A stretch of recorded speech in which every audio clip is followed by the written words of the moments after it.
Assalamu alaikum, welcome back to Foodies by Iman. Today I am sharing you our most requested moist chocolate cake recipe. Cocoa powder से mirror glaze किस तरह से तैयार करेंगे तो वो भी आपके साथ मैं शेयर करूंगी। वीडियो को कोई भी पार्ट मिस मत कीजिएगा क्योंकि आज की रेसिपी बहुत ही आसान और बहुत ही मज़ेदार है। बहुत ईजी एंड अट्रैक्टिव इसकी डेकोरेशन हम करेंगे। तो बिना टाइम ज़ाया किए इस मज़ेदार सी रेसिपी को स्टार्ट करते हैं।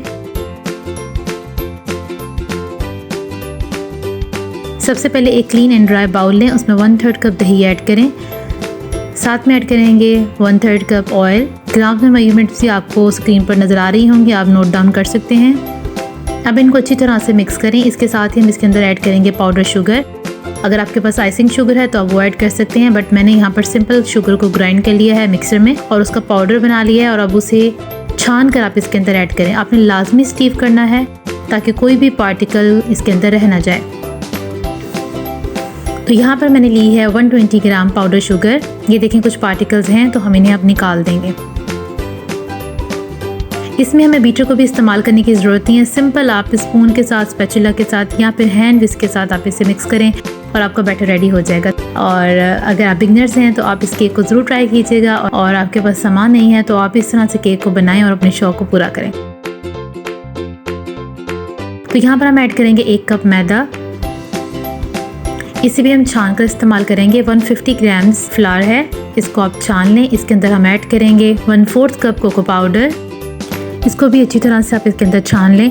यहाँ पर एक बात नोट डाउन ज़रूर कर लें कि अगर आप बेकिंग कर रहे हैं तो आप फ्लावर जो है इसे आप हमेशा अच्छी क्वालिटी का इस्तेमाल करें, पैकिंग में यूज़ करें, कभी भी खुला मैदा इस्तेमाल ना करें। बहुत अच्छा केक बेक होगा अगर आप बेकिंग के लिए पैकिंग वाला मैदा इस्तेमाल करेंगे। इसके साथ ही हम इसके अंदर ऐड करेंगे 1 teaspoon baking powder, 1/2 teaspoon baking soda and 2 pinch salt. इसको भी अच्छी तरह से आप स्टीव कर लें और ये देखें जो पार्टिकल्स हैं इन्हें आप प्रेस करें और ये भी अच्छी तरह से इनको आप छान लें। इस तरह से इनके अंदर से एयर भी रिमूव हो जाती है और जो पार्टिकल्स, बड़े पार्टिकल्स हैं वो भी रिमूव हो जाते हैं। अब अच्छी तरह से आप इन्हें मिक्स करें। पहले हल्के हाथों से मिक्स करें ताकि जो ड्राई इंग्रेडिएंट्स हैं ये बाहर की तरफ ना आए। ये देखें ये इस तरह से अच्छी तरह से मिक्स हो गया। ये ड्राई फॉर्म में है अभी, लेकिन आपने घबराना नहीं है। यहाँ पर हम ऐड करेंगे मिल्क 1/2 कप। यहाँ पर मैंने वीडियो की स्पीड ज़्यादा नहीं की ताकि आप अच्छी तरह से देख लें किस तरह से हमारा बैटर होगा। तो 1/2 कप हम टोटल मिल्क इस्तेमाल करेंगे, उसमें से भी 1/2 हम अभी एक दफ़ा डालेंगे और उसे पहले अच्छी तरह से मिक्स करेंगे।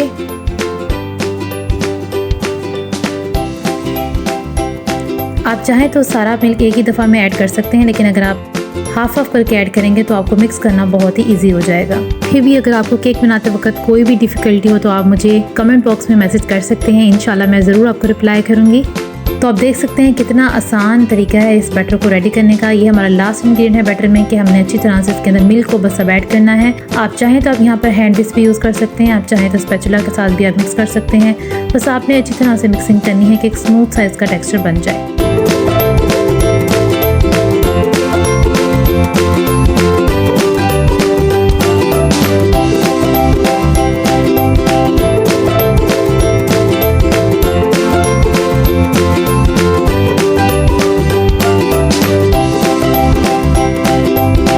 तो यहाँ पर हमारा स्मूथ सा टेक्सचर रेडी हो चुका है केक का। आप देख सकते हैं कितना स्मूथ इसका टेक्सचर है और आप इसकी कंसिस्टेंसी देख सकते हैं। बस आपने केक का बैटर बनाने से पहले मोल्ड को रेडी कर लेना है। मोल्ड मैंने रेडी किया हुआ था तो यहाँ पर हम इसे मोल्ड के अंदर अब इंसर्ट करेंगे। आपने यहाँ पर मिक्स करते वक्त कोशिश करनी कि इसके अंदर कोई भी किसी किस्म का लम्प्स ना हो, अच्छी तरह से इसका बैटर जो है वो मिक्स हो जाए।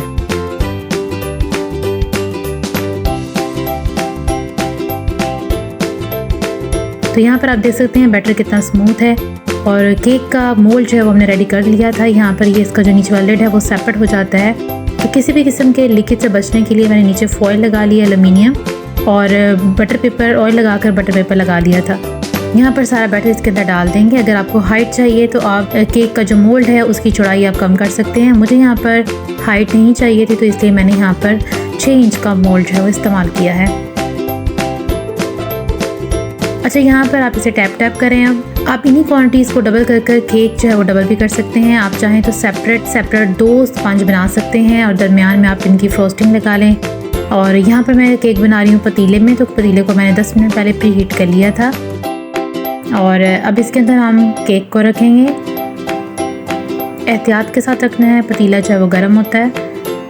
तो विदाउट ओवन हमारा ये केक बनकर तैयार होगा, बहुत ही मज़ेदार। यहाँ पर हम दम वाली आंच कर देंगे और ये देखें 25 से 30 मिनट में हमारा केक अच्छी तरह से देखें बेक हो चुका है। यहाँ पर हम टूथपिक से इसे चेक कर लेंगे, बहुत ज़्यादा ओवर बेक नहीं करना, आपने टूथपिक से चेक कर लेना है। ये देखें क्लियर आई है। बस अब हम इसे निकाल लेंगे और इसे कम्प्लीटली ठंडा कर लेंगे। आप इसे काउंटर पे छोड़ दें कवर करके और इसे कम्प्लीटली आप ठंडा कर लें। तो यहाँ पर हमारा केक जो है वो ठंडा हो चुका है। अब नाइफ़ की मदद से इसके कॉर्नर्स को आप सेपरेट कर लें।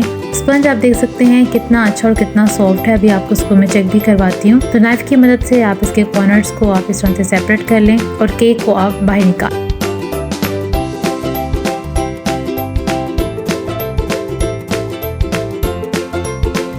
बटर पेपर को आप रिमूव कर लें। तो देखिए माशाल्लाह कितना जालीदार हमारे केक का टेक्सचर है। तो अगर आप चाहें बड़ा केक बनाना है तो आप ये एक लेयर के तौर पे इस्तेमाल कर सकते हैं। ये आपकी एक लेयर होगी और आप सेम इंग्रेडिएंट के साथ आप एक और लेयर इस्तेमाल कर सकते हैं। तो इस तरह से आपकी 2 लेयर्स तैयार हो जाएंगी और आपका केक हाइट में आ जाएगा। कोशिश किया करें कि आप दोनों लेयर्स को सेपरेट बेक किया करें ताकि केक को फूलने के लिए जगह मिले। अक्सर ये होता है कि मेकिंग मोल्ड यूज़ करते हैं और फिर केक को फूलने के लिए जगह नहीं मिलती, तो फिर हमारा केक जो है वो अच्छी तरह से फूलता नहीं है। अब यहाँ पर एक और टिप आपके लिए, फौरन से केक का स्पंज आपने यूज़ नहीं करना। इसको आप कम से कम 1 दिन पहले आप जरूर बना कर रख लिया करें। तो आप केक का जो स्पंज है इसे 1 दिन पहले बना लिया करें और इसे सर्कलिंग टैप करके फ्रिज में रख दिया करें। फ़ौरन आप यूज़ करेंगे तो ये आपको हैंडल करना मुश्किल हो जाएगा और ये केक आपका इतना सॉफ्ट बनता है कि ये टूट भी सकता है। तो जब तक हमारा केक का स्पंज ठंडा हो रहा है, यहाँ पर हम फ्रॉस्टिंग तैयार कर लेते हैं। तो यहाँ पर मैंने ली है 1/2 कप क्रीम, ये विपिंग क्रीम है 1/2 कप। विप की मैंने विपिंग क्रीम यहाँ पर यूज़ की है। इसके अंदर मैंने 3 टेबलस्पून कोको पाउडर इस्तेमाल किया है, 1 टेबलस्पून इसके अंदर पाउडर शुगर यूज़ की है। इसको अच्छी तरह से आप बीट कर लें। इस तरह से इसके अंदर स्टिफ पेक बनने चाहिए। तो ये हमारी जो क्रीम है अच्छी तरह से बीट हो चुकी है और हमारा केक जो है यहाँ पर ठंडा हो चुका है। तो यहाँ पर हम करेंगे फ्रॉस्टिंग। तो यहाँ पर मैंने केक को पहले 2 पार्ट्स में नाइफ की मदद से सेपरेट कर लिया है। आप चाहें तो आप थ्रेड की मदद से भी सेपरेट कर सकते हैं। थ्रेड मेथड मैंने आपके साथ पिछले केक की रेसिपी में शेयर किया है। मेरे पास भी यहाँ पर टाइम नहीं था, बच्चों ने फरमाइश की थी केक आज बनाएं, तो फिर मैंने 3 से 4 घंटे के लिए इसे फ्रिज में रखा था। अगर आप इसे ओवरनाइट या 1 दिन के लिए फ्रिज में रख देंगे तो ये बहुत अच्छे तरीके से सेट हो जाता है। यहाँ पर मैं आपको इसका टेक्सचर चेक करवा रही हूँ। देखिए कितना सॉफ्ट है और कितना जालीदार है। अब यहाँ पर हम इसे मॉइस्ट कर लेंगे। तो मैं यहाँ पर जो शुगर सिरप यूज़ कर रही हूँ बहुत ही सिंपल है। 1/2 कप मिल्क में मैंने 1 टेबलस्पून पाउडर शुगर ऐड किया और इसे अच्छी तरह से मिक्स कर लिया है। बस आप इसे इसके साथ मॉइस्ट कर लें। अच्छे स्पंज की निशानी होती है कि आप जैसे ही इसके अंदर ये सिरप ऐड करेंगे तो ये देखिए फ़ौरन से जज़ब कर लेगा। तो ये इसका इतना अच्छा टेक्सचर है। फर्स्ट लेयर को मॉइस्ट कर लिया है। अब यहाँ पर हम यूज़ करेंगे विपिंग क्रीम। अब यहाँ पर हम एक लेयर लगाएंगे विपिंग क्रीम की और इसे भी इसके ऊपर अच्छी तरह से सेट कर लेंगे। क्रीम अच्छी तरह से सेट हो चुकी है। अब हमने ऊपर रखी है दूसरी लेयर, इसको भी अच्छी तरह से सोक कर लेंगे। आप देख सकते हैं कितनी जल्दी ये सारा शुगर सिरप एब्जॉर्ब कर रहा है। बहुत ही अच्छा इसका स्पंज है। अब हम इसके ऊपर दोबारा से विपिंग क्रीम लगाएंगे और इसको अच्छी तरह से क्रम्बल कोटिंग कर लेंगे। तो यहाँ पर अच्छी तरह से इसके ऊपर विपिंग क्रीम लगा ली है। विपिंग क्रीम को अच्छी तरह से आप इसके ऊपर लेवल कर दें, सेट कर लें। मिरर ग्लेज बनाने के लिए हम लेंगे 3/4 कप वाटर, इसमें 1/3 कप कोको पाउडर ऐड करेंगे, शुगर ऐड करेंगे 3/4 कप और इसे अच्छी तरह से मिक्स कर लेंगे। अब इसे लो फ्लेम पर कुक करेंगे और अच्छी तरह से आपने कुक करना है। कॉन्टीन्यूसली आपने इसे मिक्स करना है, कॉन्टीन्यूसली आपने चम्मच को हिलाना है। जब अच्छी तरह से ये शुगर इसके अंदर डिज़ोल्व हो जाए तो हम इसके अंदर 50 ग्राम चॉकलेट ऐड करेंगे। यहाँ पर ये डार्क चॉकलेट है। जब चॉकलेट अच्छी तरह से मेल्ट हो जाएगी तो 1 खाने का चम्मच पानी में 1 खाने का चम्मच कॉर्नफ्लोर ऐड करेंगे और इसका लिक्विड सा बना लेंगे और वो ऐड कर देंगे। यहाँ पर चॉकलेट इसके अंदर अच्छी तरह से मिक्स हो चुकी है। अब यहाँ पर आप इसकी कंसिस्टेंसी चेक कर सकते हैं। यहाँ पर हम इसके अंदर ऐड करेंगे 1 टेबलस्पून बटर और साथ ही हम इसके अंदर फ्लेम को ऑफ कर देंगे। आप चेक कर सकते हैं यहाँ पर, ये देखें हमारा मिरर ग्लेज रेडी है। कितना अच्छा इफेक्ट है इसका। बस अब फ्लेम को ऑफ कर दें और इसे कम्प्लीटली तौर पर ठंडा कर लें।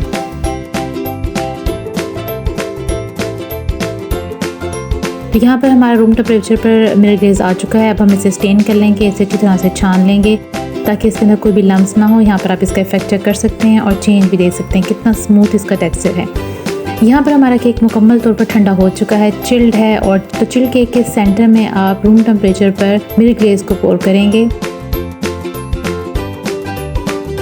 और आप देख सकते हैं वाओ, बहुत अच्छा मिरर ग्लेज इसका इफेक्ट है। आप इसको डेकोरेट कर सकते हैं चॉकलेट के साथ।